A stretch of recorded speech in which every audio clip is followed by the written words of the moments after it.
bitter old woman. You're just bitter because my parents have money. My daughter-in-law shouted at me during Thanksgiving dinner. She thought I was just a lonely widow standing in her way. But when I pulled out my phone and showed her the photos, her face went white. She had no idea I'd been watching her for months. If you are watching this, kindly subscribe and let me know where you are watching from.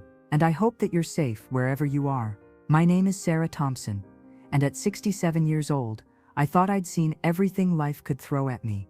I'd buried my husband of 42 years just 8 months ago, watched my only son David rebuild his life with a new wife, and tried to find peace in the quiet corners of the home we'd built together. Sofia Martinez had swept into our family 2 years earlier, like a whirlwind of designer clothes and bright smiles. At 29, she was everything David thought he wanted after his difficult divorce. Young, beautiful, ambitious.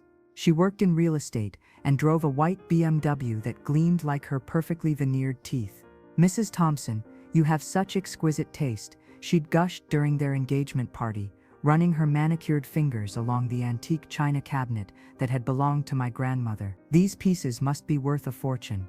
Even then, something about her tone made my skin crawl. But David was happy, happier than I'd seen him since his divorce 5 years earlier. So I smiled and welcomed her into our family, ignoring the calculating way her eyes moved around our home, pricing everything. The house had been our pride and joy. Frank and I had spent decades collecting art, antiques, and jewelry. We'd traveled the world, bringing back treasures from every continent. Our home wasn't just beautiful, it was valuable, very valuable. After Frank's funeral, Sofia's visits became more frequent. She'd drop by with coffee and pastries, her voice dripping with concern. "Sarah, this house is so big for just you. Don't you get lonely rattling around in all these rooms?" At first, I appreciated her attention. David worked long hours at his law firm, and I was grateful someone was checking on me. But her questions grew more pointed with each visit. "Have you thought about downsizing, moving somewhere with people your own age? What will happen to all these beautiful things when you're gone? David mentioned you haven't updated your will since Frank passed. That must be stressful." I began to notice other things, small things. My pearl earrings weren't where I'd left them. A silver picture frame had disappeared from the mantel. When I mentioned it to Sofia, she looked concerned and suggested I might be forgetting where I'd placed things. "It's so normal at your age, Sarah. My grandmother went through the same thing." But I wasn't forgetting anything. My mind was as sharp as it had been when I was teaching high school mathematics for 35 years. I knew exactly where I placed my belongings, and they were vanishing. The breaking point came on a rainy Tuesday afternoon. I was organizing Frank's jewelry box, something I'd been putting off for months. His gold watch was missing, the Rolex I'd given him for our 25th anniversary. The watch he'd worn every day until the cancer made his wrists too thin. My hands shook as I searched through every drawer, every corner of our bedroom. The watch was nowhere to be found, but I found something else that made my blood run cold. A key was missing from Frank's key ring, a key I'd forgotten about until that moment. The key to our safe deposit box at First National Bank. Have you ever felt the exact moment your world shifts beneath your feet? That night, I couldn't sleep. I sat in Frank's chair, staring at the empty spot on his dresser, where the watch should have been, trying to piece together a puzzle I desperately didn't want to solve. The next morning, I called the bank. Mrs. Patterson, the manager who'd handled our accounts for 15 years, confirmed my worst fears. "Yes, Mrs. Thompson, someone accessed your box last week. They had proper identification and the key. Everything seemed in order." "What did they take?" "I'm sorry, but I can't discuss the contents over the phone. You'll need to come in person." I drove to the bank with trembling hands, my mind racing through possibilities, none of them good. In the safety deposit box, Frank and I had kept important documents, some cash, and my grandmother's diamond necklace worth over $50,000. The box was nearly empty. The necklace was gone. Emergency cash totaling $8,000 had vanished. Even some of Frank's military medals were missing. Mrs. Patterson pulled up the security footage from the previous week. My heart sank as I watched a familiar figure enter the bank vault. Sofia, dressed in black, wearing sunglasses, confidently accessing my property with my deceased husband's key. "I need copies of this footage," I said, my voice steadier than I felt. "Mrs. Thompson, this is a family matter, isn't it? perhaps you should speak with. This is theft, I interrupted. And I need documentation. That afternoon, I sat in my kitchen with the security footage on my tablet, staring at undeniable proof of betrayal. Sophia hadn't just taken a few trinkets. She'd systematically robbed me, using her access to our home and Frank's keys to steal the most valuable items she could find. But why? David made good money as a lawyer. They lived comfortably in their downtown condo. What did she need my jewelry and cash for? I spent the next week watching, really watching. Sophia's visits continued, but now I paid attention to everything. How her eyes swept the room when she thought I wasn't looking. How she always asked to use the bathroom upstairs, near our bedroom. How she lingered near the antique cabinet, studying the pieces inside. On Friday, she arrived with David for our weekly dinner. I served her favorite meal, smiled at her compliments about my cooking, and pretended everything was normal. Sarah, I've been thinking, Sophia said, cutting into her roast beef with delicate precision. David and I found the most wonderful assisted living facility. It's called Sunset Manor, very upscale, beautiful grounds. David looked uncomfortable. Sophia, we discussed this. Mom isn't ready for, but she shouldn't be alone, David. What if something happens? What if she falls or forgets to turn off the stove? I set down my fork carefully. I appreciate your concern, Sophia, but I'm perfectly capable of living in my own home. Her smile never wavered, but something cold flashed in her eyes. Of course you are. I just think you'd be happier around people your own age. And this house is so much work to maintain. After they left, I found another item missing. A small jade figurine Frank had bought me in Hong Kong 20 years ago. It wasn't extremely valuable, but it was obviously antique and easy to carry. She was getting bolder, taking things she assumed I wouldn't notice immediately, testing how much she could steal before I caught on. But I was already 3 steps ahead of her. The next morning, I called a security company and had cameras installed throughout my house, tiny, nearly invisible cameras that would record everything. If Sophia wanted to play games, I'd make sure I won. What would you do if you discovered someone you trusted was systematically robbing you? The cameras revealed more than I'd bargained for. Within the first week, I watched Sophia enter my home with her own key, a key she must have had made months ago. She moved through my house like she owned it, photographing my antiques, measuring furniture, even going through my financial documents in Frank's old desk. But the most chilling footage showed her in my bedroom, trying on my jewelry in front of the mirror like she was playing dress-up. She wore my grandmother's pearls, posed with my wedding ring collection, and even tried on dresses from my closet. She was planning something much bigger than simple theft. I made copies of everything and stored them in multiple locations. Then I did something that surprised even myself. I hired a private investigator. James Crawford was a former police detective who specialized in family disputes and financial crimes. A friend from my book club had used him during her own family drama and recommended him highly. Mrs. Thompson, he said during our first meeting in his modest downtown office, what exactly are you hoping to discover?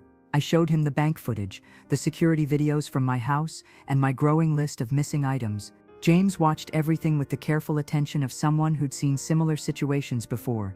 This isn't random theft, he said finally. This is systematic asset stripping. She's cataloging your valuables and taking items she thinks you won't miss immediately. The question is why? What do you mean? Usually people do this for one of 2 reasons.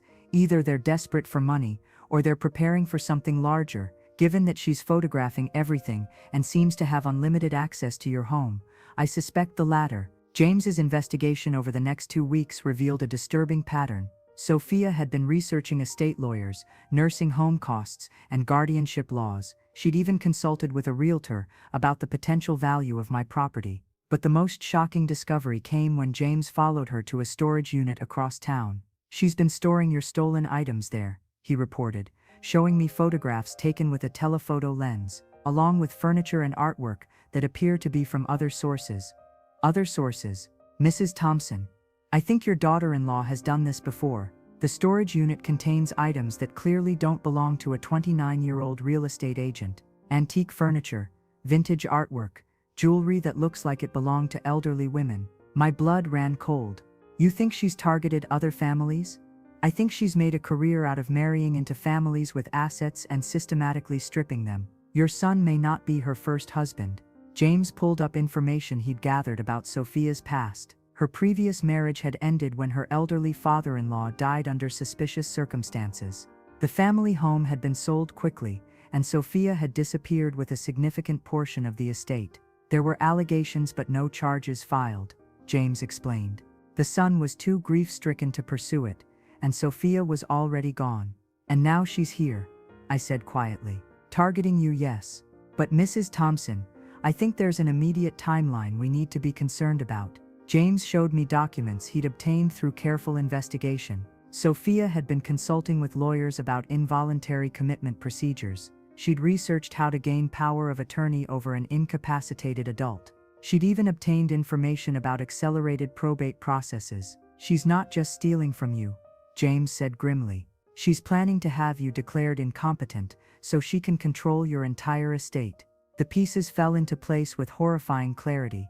The comments about my age, the suggestions that I was forgetting things, the constant pressure to move to assisted living. Sophia wasn't just a thief. She was building a case to have me removed from my own life. Olani. That evening David called with news that made everything worse. Mom, Sophia's pregnant. My heart stopped. Pregnant. We just found out yesterday. We're so excited. This baby is going to need grandparents who are present and capable of helping. The implication was clear. A pregnant daughter-in-law would give Sophia even more leverage to claim I was too old and confused to live independently. She'd use my future grandchild as a weapon to steal everything Frank and I had built. But Sophia had made one critical error in her calculations. She'd underestimated exactly how dangerous a retired math teacher could be when someone threatened her family. I spent the next week creating my counterattack. If Sophia wanted to play chess with my life, she'd discover I was a grand master at strategy. First, I visited my lawyer, Patricia Hendricks, who'd handled Frank's estate. Patricia had been a student of mine 30 years ago and understood exactly what kind of woman I was. Sarah, what you're describing is elder abuse and systematic theft, she said after reviewing James's evidence. But we need to be careful about how we proceed. Why? Because Sophia is pregnant, married to your son, and she's been clever about building a narrative that you're declining mentally. If we move too quickly, she could claim you're having paranoid delusions. Patricia was right. Sophia had been expertly manipulating the situation to make me look unstable while positioning herself as the concerned daughter-in-law. What do you recommend? We build an ironclad case, document everything, gather more evidence, and then we spring the trap all at once. Complete and total exposure with no room for her to wiggle out. I loved Patricia's thinking. The next phase involved setting bait. I began leaving specific valuable items in predictable places, each one tagged with nearly invisible markers that would prove ownership. I wanted to catch Sophia in the act of theft, on camera, with items that couldn't be explained away. I also started playing my own role more carefully. During Sophia's visits, I began acting slightly more confused, forgetting names occasionally, repeating myself. Nothing dramatic, just enough to make her confident in her narrative. Sarah, are you feeling all right? She asked. During one visit, her voice dripping with false concern. You seem a little scattered today. Oh, I'm fine, dear, just tired. Sometimes I wonder if this house is getting too big for me. Her eyes lit up like Christmas morning. I'm so glad you're thinking about that. David and I have been worried. Meanwhile, James continued his investigation into Sophia's past. What he discovered was worse than we'd imagined. Sophia Martinez wasn't even her real name. She was actually Susan Miller, and she had a history of targeting elderly people in vulnerable situations. 3 previous marriages, 2 suspicious deaths, and a trail of missing assets that stretched across 4 states. She's essentially a serial predator, James reported. She identifies wealthy elderly people, insinuates herself into their families, and then systematically strips their assets while building a case for incompetence. How has she gotten away with it? Because she's smart, patient, and her victims are often too ashamed or confused to fight back effectively. By the time families realize what's happening, she's already moved on with their money. But I wasn't a typical victim, and Sophia was about to learn that the hard way. The final piece of my plan involved David. I needed him to see the truth about his wife without destroying my relationship with my son. This required delicate timing and irrefutable evidence. I invited them both for Thanksgiving dinner, along with my sister Margaret and her husband Robert, family witnesses who could corroborate everything that was about to happen. Olani, I'm so excited for our first Thanksgiving as an expanding family. I told Sophia over the phone. I'm even going to wear my grandmother's diamond necklace to celebrate. Of course, my grandmother's necklace was sitting in a police evidence locker, but Sophia didn't know that. I was curious to see how she'd react to the mention of jewelry she'd already stolen. That sounds lovely, Sarah.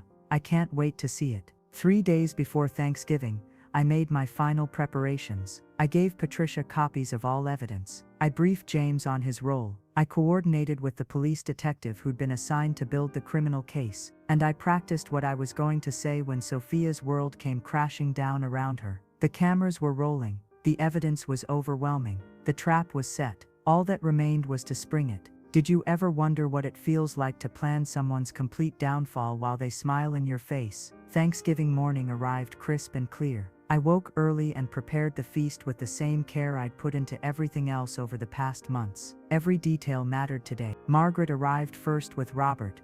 Both of them briefed on what to expect but nervous about the confrontation ahead. Are you sure about this, Sarah? Margaret asked, helping me arrange the dining room. Once you do this, there's no going back. There was no going back the moment she stole Frank's watch, I replied, placing the good china carefully around the table. David and Sophia arrived at noon, both glowing with the excitement of early pregnancy. Sophia wore a flowing dress that emphasized her small bump and carried a bouquet of expensive flowers. For the beautiful hostess, she said, kissing my cheek with lips that had lied to me countless times. David hugged me tightly. You look wonderful, Mom. I love seeing you happy. If only he knew how happy I was about to become. We settled into our usual pre-dinner routine. David helped Robert with drinks while Margaret and I finished the meal preparations. Sophia made herself comfortable in the living room, and I watched through the kitchen doorway as her eyes swept over my antiques like a buyer at an estate sale. During dinner, the conversation was pleasant and normal. Sophia talked about baby preparations. David shared news from his law firm and everyone complimented my cooking. But I noticed Sophia's gaze constantly returning to my jewelry box, visible through the dining room doorway. Sarah, she said as I served dessert, I noticed you're not wearing your grandmother's necklace. I was so looking forward to seeing it.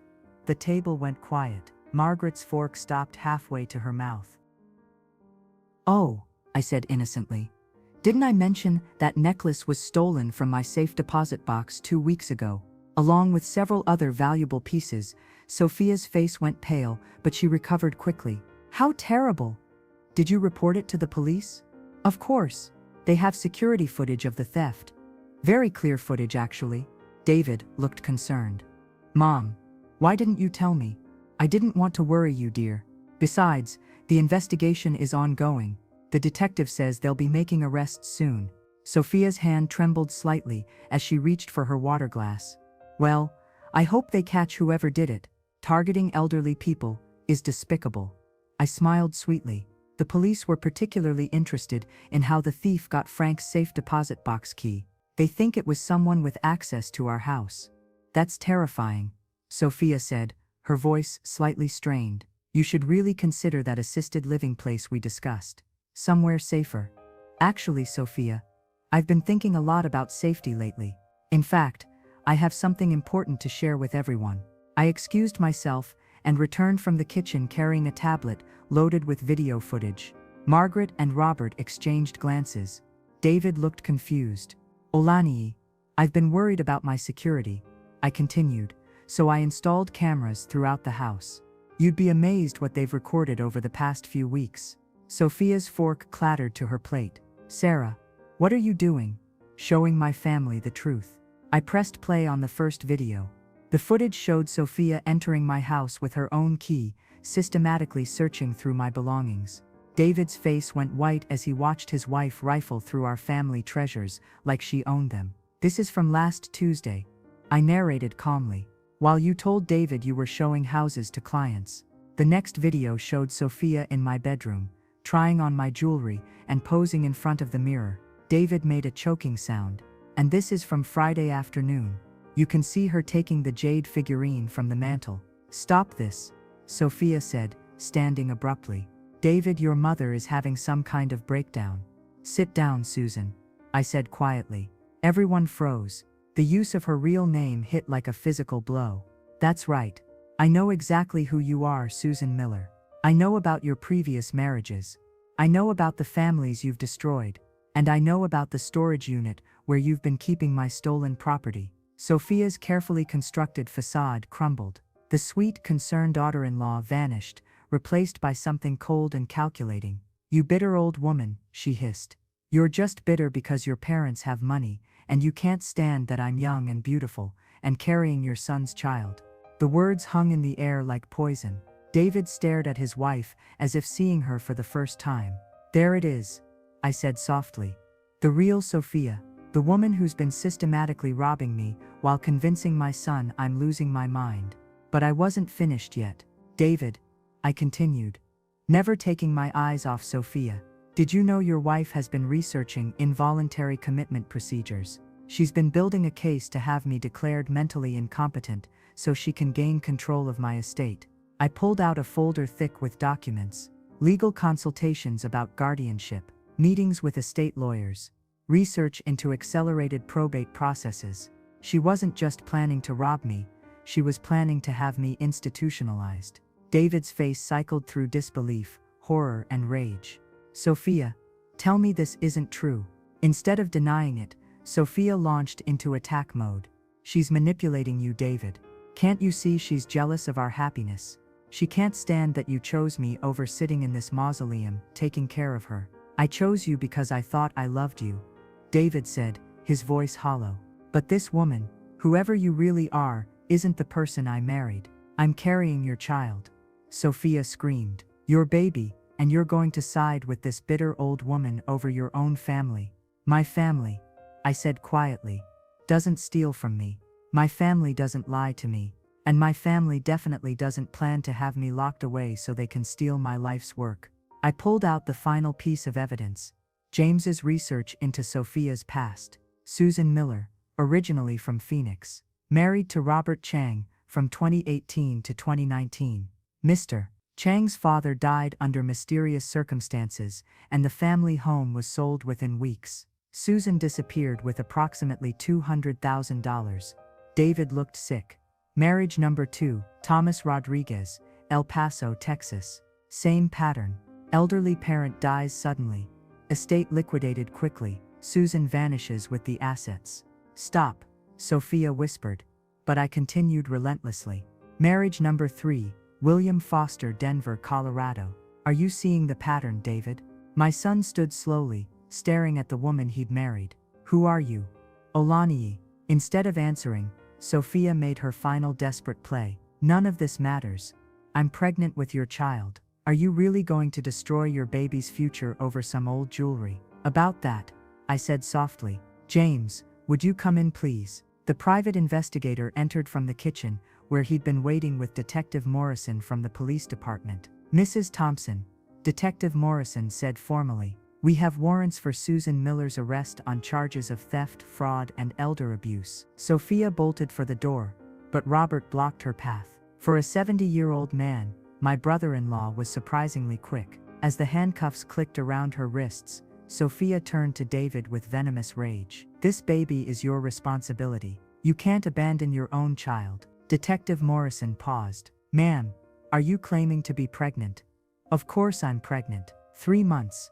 Then you won't mind a medical examination at the station, the detective replied. Because pregnancy fraud is an additional felony charge. The color drained from Sophia's face. Even her pregnancy had been a lie. As they led her away, she screamed at me one final time. You'll die alone in this house, you bitter old woman. No one will ever love you. The silence after Sophia's arrest was deafening. David sat in his chair staring at his hands, while Margaret quietly cleared the dinner dishes. The Thanksgiving feast lay forgotten on the table. I'm so sorry, Mom, David finally whispered. How could I have been so blind?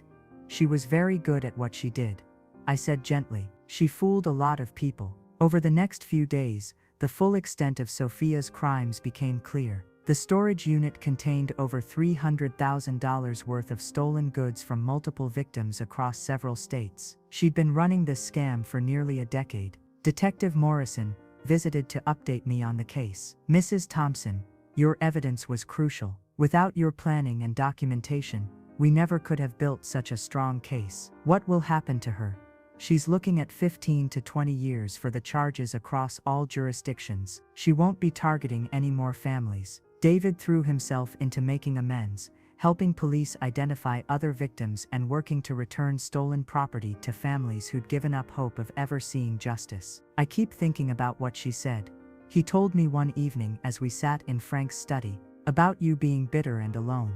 I smiled, looking around at the home I'd shared with Frank for decades, filled with genuine treasures and real memories. Your father and I had 42 years of true love. I have a son who learned from his mistakes and became a better man. I have friends, family, and a life full of meaning. I paused, thinking about Sophia sitting in a jail cell, her carefully constructed lies finally catching up with her. She's the one who's bitter and alone. She spent her whole life stealing from others because she never learned how to build anything real herself. 6 months later, I received a letter from one of Sophia's previous victims, an elderly man in Denver whose father she'd targeted. My evidence had helped convict her in his case too. Mrs. Thompson, he wrote, thank you for having the courage to fight back. Because of you, my father finally has justice. That's when I realized the real victory wasn't just protecting my own assets or exposing Sophia's crimes. It was stopping her from destroying any more families. David and I grew closer through the ordeal. He learned to value the wisdom that comes with age and to recognize that strength isn't always loud and obvious. Sometimes the most powerful people are the ones who watch quietly and plan carefully. As for being bitter, I've never been happier. My house is secure, my family is protected, and a dangerous predator is behind bars where she belongs. Olaniyi, Sophia was right about one thing. I am old, but she forgot that with age comes experience, wisdom, and the kind of patience that can build an absolutely perfect trap. If this story resonated with you, please like this video and subscribe for more stories about justice served. Have you ever had to stand up to someone who underestimated you because of your age? Share your experience in the comments below. Remember, it's never too late to fight back against those who try to take advantage of your kindness.